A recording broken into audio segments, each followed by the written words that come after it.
সেখানে বিদ্যুৎ চলে গিয়েছিল। সেইখানে আমরা স্পষ্টভাবে প্রশাসনিক সহায়তায় সেইখানেই বোমা হামলা করা হয়েছে। আমরা এখন সাভার মডেল থানার সামনে এসেছি, শান্তিপূর্ণভাবে আমরা এখানে অবস্থান করব।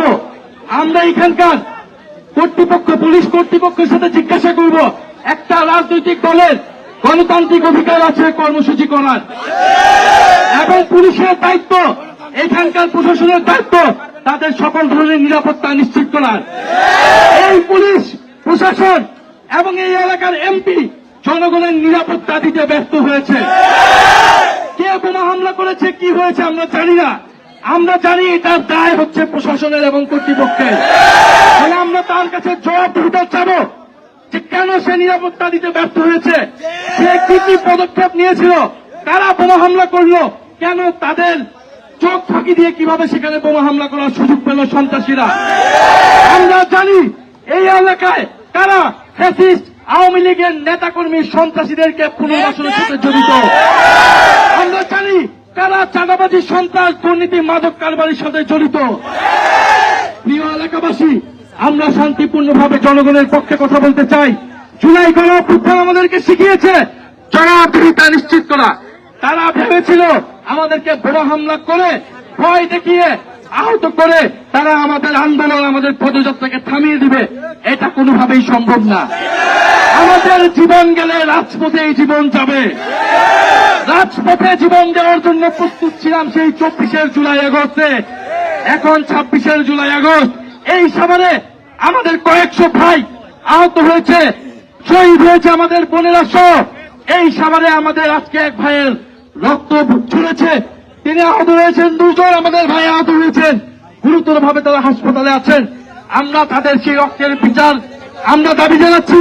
ওসমান হাদি ভাইকে হত্যা করে ফেলা হয়েছে, সেই বিচার নিশ্চিত হয় নাই।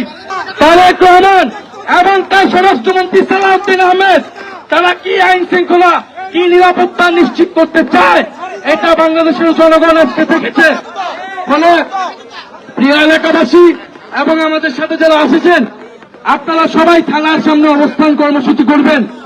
আপনারা কেউ এখানে শান্তিপূর্ণভাবে অবস্থান করবেন এবং আমাদের একটা প্রতিনিধি দল ভিতরে গিয়ে থানায় কথা বলবে এবং আমরা ফেরত না আসা পর্যন্ত আপনারা এখানে অবস্থান করবেন।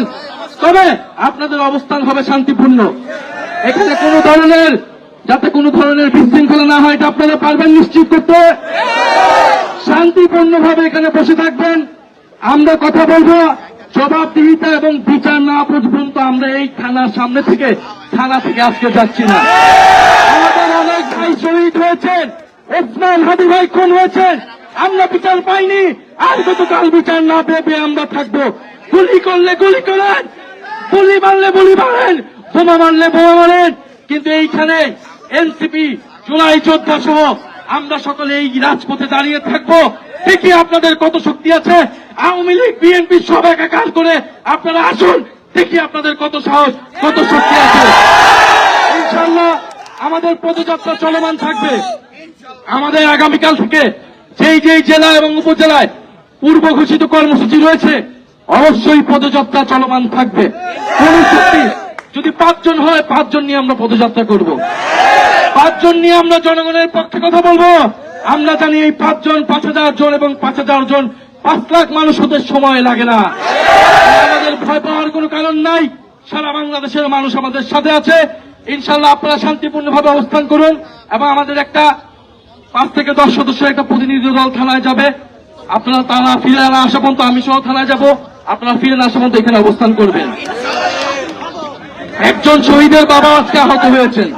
ইনকিলাব ইনকিলাব, জনতা জনতা, ইয়া প্রশ্ন সংগ্রাম, দিয়েছি তো রক্ত, ইয়ারও দেব রক্ত, সাভারে বোমা কেন, তারেক রহমান জবাব দাও, বোমা দিয়ে হামলা কেন, বোমা মানে আন্দোলন, হামলা করে এই আন্দোলন।